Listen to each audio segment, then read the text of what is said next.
Hello, everyone. I am Dr. Jacob Lauritzen, and I'm a professor of English at Eastern Arizona College. And you are listening to Teaching in the Age of AI. So I've got a problem, like many of us do. And as I look at my classroom and I think about what I'm doing, I look out and I just don't know that I'm accurately preparing my students for the future. So that's the impetus for this podcast is I'm trying to answer that question. And as I research and I learn, I'm sharing what I find with you. So that's what we're doing here today. Earlier this year, I published a book called Co-Teaching with Robots, Balancing Humanity and AI in Education. We're going to be talking a little bit about some of those ideas today, because today's topic is academic integrity in an AI world. So this is a hot topic, and I'll be upfront. I don't have all the answers. I'll tell you my journey, my story, where I'm at in the process right now, and we can maybe commiserate a little bit because it is hard. We're all going through something difficult right now when it comes to trying to figure out how do we maintain integrity in our classrooms when AI can do so much of the work. So let's get started. Okay, so let's talk about the problem with what AI can do and why that's affecting us as teachers. All right, so in 2022, at the end of 2022, late November, ChatGPT was launched as a beta, and it was very quick that some students figured out they could just use this generative AI product to create their essays. And even from the very earliest public model, that 3.5 model of ChatGPT, it really was good enough to pass English 101. I teach in English 101, 102, and like 200 level literature courses. And even though the writing wasn't amazing, it wasn't as good as a talented student. It was better than an untalented student, if that's the right way to put it. For a student who wasn't confident, who didn't have a lot of practice, who was really green, if that's the right term, really green in their essay writing ability, ChatGPT was better than that. Now it's even more sophisticated, more nuanced, and it's much better. So why is that a problem? Well, we in English and many other subject areas, we use writing as a form of assessment.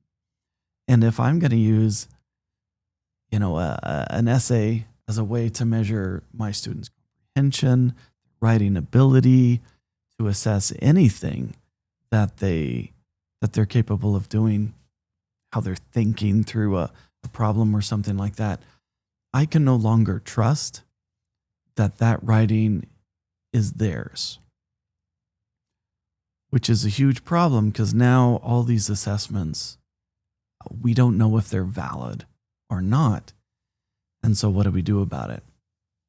And I remember standing in front of my class trying to explain the significance of what this product meant early in these days. And I realized that we have to move away from the essay. We have to move away from the essay, maybe not completely, but largely we have to move away from the essay because we just can't trust it anymore. But it's so much of what we do. It's ingrained in our practice. It's ingrained in our course designs and our curriculum. And so, that's going to be a lot of work, but also what's the alternative? What else can we do? Well, some of the first knee-jerk reactions that teachers had was, well, I'm just going to do everything in person and kind of go back to an analog approach for how do I maintain integrity is just to remove technology from the equation. Maybe I'm going to be using Blue Books for tests. Maybe I'm going to be doing in class writing assignments or something like that. And it's not a bad option. It's definitely something that will help bypass some of these problems. I live in Arizona, and in Arizona over the summer, if I'm correct, the state came down with these rules saying that students really can't have their phones with them during the school day. And then each school site was K-12 was supposed to figure out, how they were supposed to implement that. My daughter, who's in high school right now, what it really means is she can't access her phone. She can't use her watch. And all she can really do technology wise is use the Chromebook at school. She's currently taking an online class through my college, but she's really limited to what the Chromebook is capable of doing, what it's allowed to do. And she can't use her phone or anything like that. And that's been kind of a burden on her. I think that's going too far. Before I taught college, I taught high school for 12 years. So I get it, right? I'd moved over to the college before AI really hit. But in fact, that was the year that I moved over. But I'm very familiar with working with technology, K-12. In fact, I taught in a computer lab almost the entire time. Students all had cell phones. I was part of our school's process of coming up with our technology policy and things like that. It's a difficult task. And I understand why teachers are so frustrated with the entire process. I remember talking to my daughter and I asked her, do any of your teachers talk positively about AI? And she thought, no. She said, no, none of them. And she's at a high school that has, Chromebooks and it's in a good area. There's lots of positive things, but they're so frustrated with this problem that they don't know how to incorporate technology in a good way. The state is almost forcing technology out of the classroom, and they're just so frustrated they can't even say good things about it, which I understand. But that's a problem. That's a problem because AI is not going away. In fact, it is only ramping up, and it's only going to be more and more significant. And if I am getting here at the college level, high school students that are coming over that have almost no understanding for how to use AI, and maybe even they're antagonistic against it, not only am I starting from scratch in theory, I mean, I doubt that they won't have any experience with it, but I'm almost having to start over and reteach some of these thoughts and attitudes to prepare them for the world. I mentioned this in the last episode. I'm currently preparing a technical writing class that's going to be used for some of our bachelor programs here on campus, and both our nursing department and our business department, they're saying that they want AI to be part of what their students are being trained to do.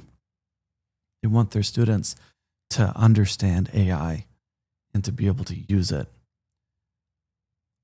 And I'm looking down at what the high school is doing, and I'm looking at what my colleagues are asking for here on campus, and they are not on the same page. So what do we do? Well, I'll tell you what I've been doing, and it's not a perfect solution. I am not going to claim that, but I'll explain why I've been doing it, the problems that I think it helps to address to a degree, but it's still not a perfect solution. So on my campus, we've gone back and forth on this, but we decided to go ahead and pay for the AI check-in feature through Turnitin.com. I don't know how much it costs. I've been told that it's expensive. We are already using Turnitin, but they weren't sure if they wanted to keep the AI checker feature on it. The faculty on campus asked for it because they wanted something that they could trust. They wanted something that they could rely on when they're looking at work, so that they could tell the students, no, this isn't you, this is AI. And so our campus has it and I use it. But the problem is, excuse me, but the problem is even Turnitin says 1%, maybe even less than 1% of the time, there's a false positive. There's a false positive, meaning either not just false positive or false negative, but an inaccurate assessment. Either something is going to get through that was written by AI and shouldn't have been, or wasn't written by AI and it's going to say that it was. Now, on an average semester, I might be teaching close to 100 students. And so if I give an assignment that's using Turnitin, by the time I go finish grading, I know at least one of those scores is inaccurate. And that percentage is just too high. And I know that Turnitin has tried to have their system validated, but I've also seen some other reporting recently, and I wish I could say where it came from. But it was looking at some of these sources, and it was saying that the percentage is actually much higher, that it's not 1%. It's actually, 7 or something percent higher, meaning there's more inaccurate scores than what Turnitin is reporting. I don't know if that's accurate or not, but certainly in the past couple of weeks, I have felt a difference in the grading that I'm seeing. Now, I don't think we should just take scores, AI checkers like Turnitin, Originality AI, GPT-0, or whatever we might be using. I don't think we should trust them implicitly. I think we should always evaluate the writing and use the score to have a conversation with the student. That's my stand. So this is what I've noticed recently. A lot of students are getting flagged for their work being 100% AI. And I look at it and it doesn't seem AI written to me. Now, am I a perfect assessor? No, I'm not. But I've been in this for years, and I'm familiar with student writing. Plus, I try to put in a lot of benchmarks and checks along the way so that I'm seeing the student writing even before they turn in drafts of their work. So one of the things I can do in English, and I know that this isn't possible for every subject matter, but I've tried to put the emphasis on the process and less on the finished product to lower the incentive to cheat and to lower the stakes for the assignment. And so on a typical essay, students will do some brainstorming through notes for some sort of assignment that they're going to be writing about. Then they're going to follow it up with an outline. After that, they'll turn in a rough draft. And that rough draft, I'm going to double check with Turnitin.com. And then when possible, and it's not always possible, but when it's possible, I want to have a face-to-face conference with my students about the rough draft. That helps me to save some time in the grading process, because then I could just grade it in front of them and give them the feedback directly, which helps me to be much more efficient. But it also gives me the opportunity to pull up the report, which I also let my students have access to as well. So even before we talk, they may have seen the report. And then I can have a conversation with them. I can say, Turnitin.com says that this is AI. Why do you think that is? And then they can talk to me about their process. And not only do I have the opportunity to correct an incorrect behavior, but I have an opportunity to teach them, which is really what I'm here for. I'm not here to police their work.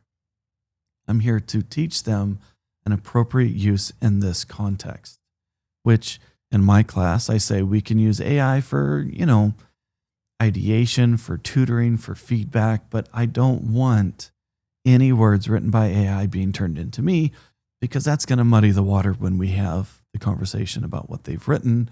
And we're trying to develop their writing skills, not just their ability to use AI, though we make that part of class as well.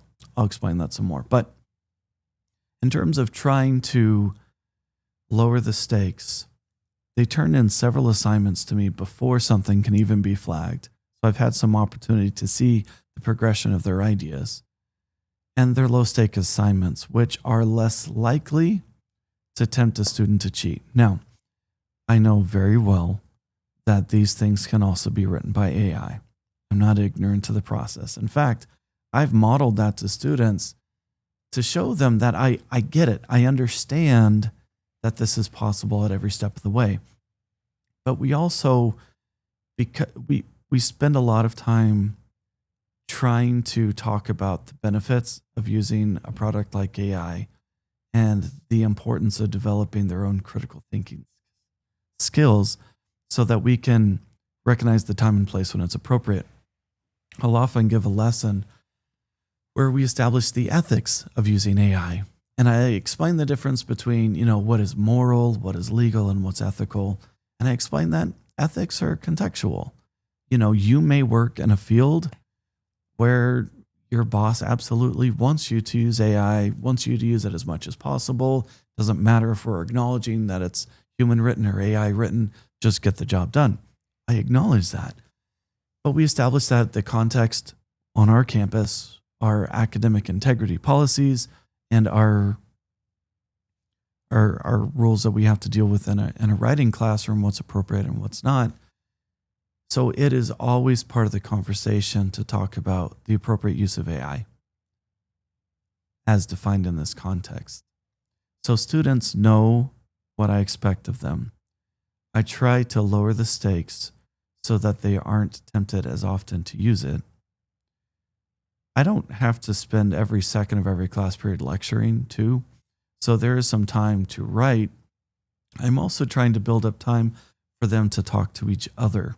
And so I try to build in a lot of group conversations and then classroom conversations, which not only gives them the opportunity to build their human soft skills and talk to each other, but it gives me the opportunity to observe their thought process when they don't have a phone in their hand or when they don't have a computer in front of them. So I can tell and I can track, do they get what they're talking about? So we're using multiple measures, right? We're not just using a summative assignment at the end of a unit. We're using assignments formatively, multiple measures of these assignments, and we're trying to teach part of the process. That's what I'm trying to do right now. Now, is it perfect? No.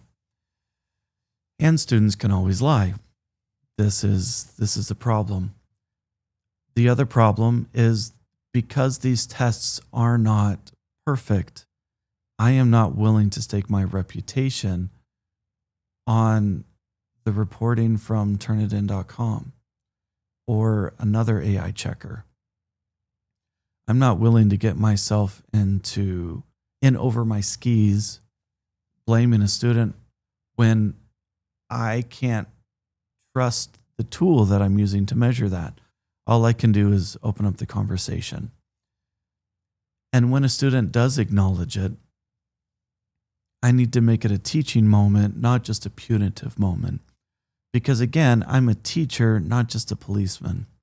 And I know that this isn't easy, but I have to, yes, be rigorous, explain like, okay, on this assignment, I'm going to give you a 0, but going forward, this is not appropriate. We need to do this, and so on and so forth. Plus, the rough draft assignment is not worth as much as the final draft. So in theory, if the process has worked, and I know that it won't always work, we've caught the bad behavior before it locks in a low grade. And I think students appreciate that too. So I'm trying to create a paper trail through the different assignments which also helps them because that's the first thing I'm going to look at if I'm not with them personally. If I'm looking at a report, I'm going to go look at what they did before and start seeing, okay, if they started using AI, at what step in the process did they do that? Which helps them too, because it can create a track record to show that they did not use AI. I've been thinking about this the whole time. This sounds like my writing. This sounds like me.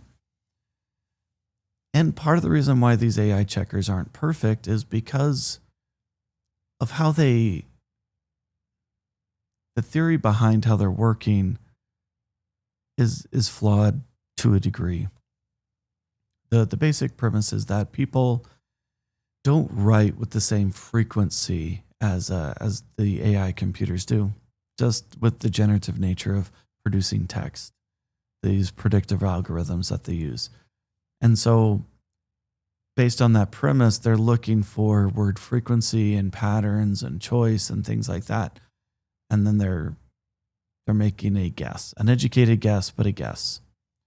But not everyone writes the same way. Some people are much more formulaic because that's how they've learned, especially when English or whatever language that they're writing in is not their first language. They may come off a little more structured and a little more patterned and similar to these AI products, which means you might be flagging a disproportionate amount of minority or English as second language speakers. And it's not fair to the process, especially if we believe the tool at the exclusion of trusting the student. I also know that as a teacher, if I've created a wall between me and them and they've lost trust in me and in the system for the system being fair, they're not going to ask me for help. They're not going to ask for questions. And it's my doing. I caused that because I jumped down their throat. I got upset at them because of inappropriate use.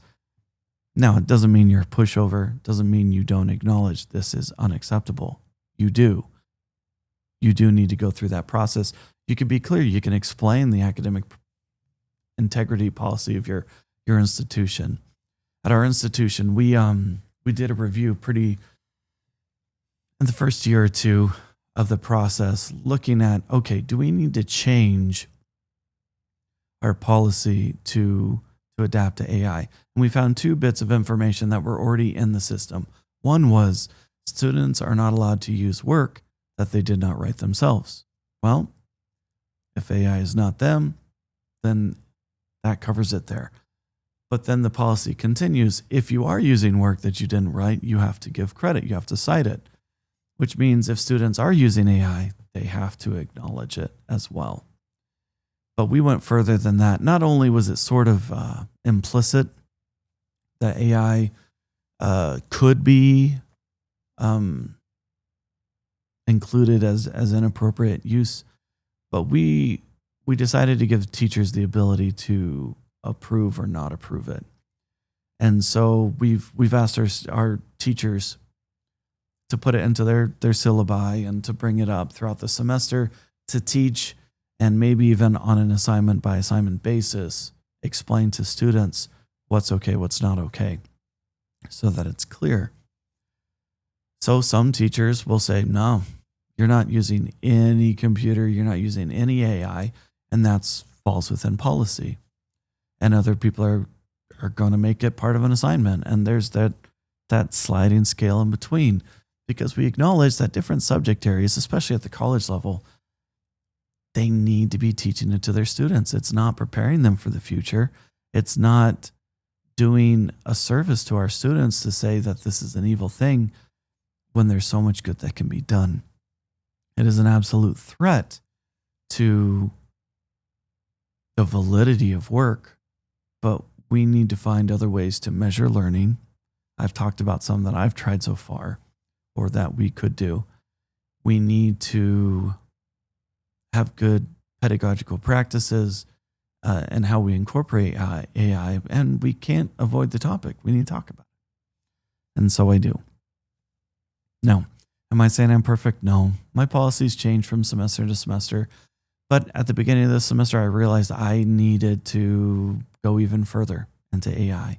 I highlighted it. I highlight it even more than I have in the past so that I can talk to them every step of the way.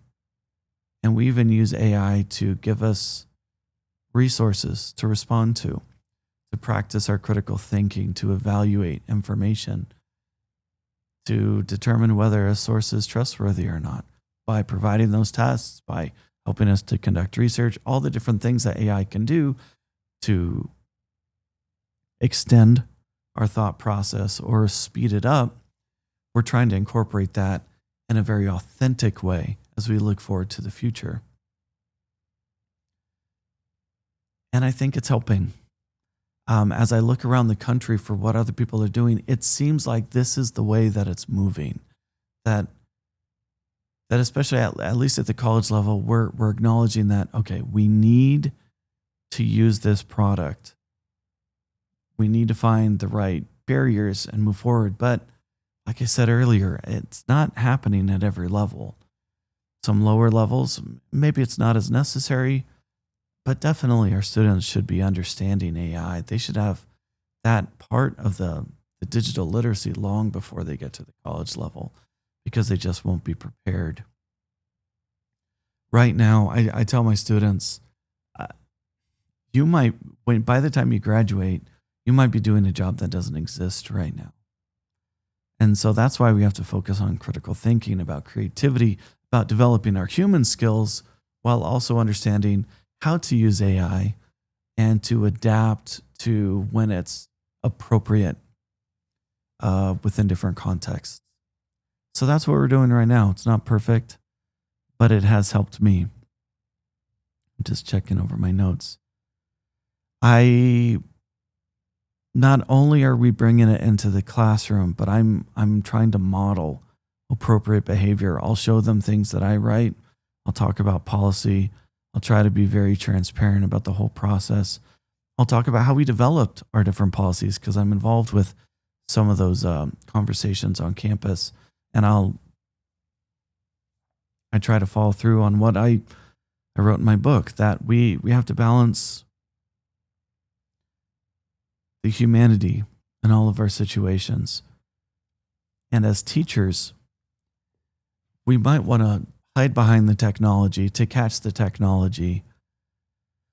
But as difficult as it is to scale the human part of the job that we do, it is the thing that we really need to lean into. We can use AI to help us scale the things that aren't human. You know, maybe there's some part of grading that might be reasonable or not. That might be ethical within your context, maybe not. You'll have to figure that out. I can't tell you what is or isn't. But if it frees you up to facilitate more one-on-one discussion with your students, it might be an appropriate and even research-based pedagogy. All right.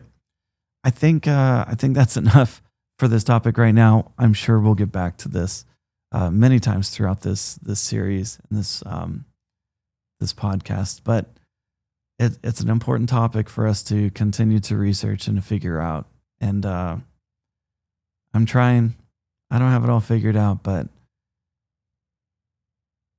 it's going to take all of us to figure this one out. So thank you so much for listening. I hope that this has been helpful and beneficial to you. I'm Dr. Jacob Lauritzen. This has been Teaching in the Age of AI, and I'll see you in the next episode. Thank you. Bye.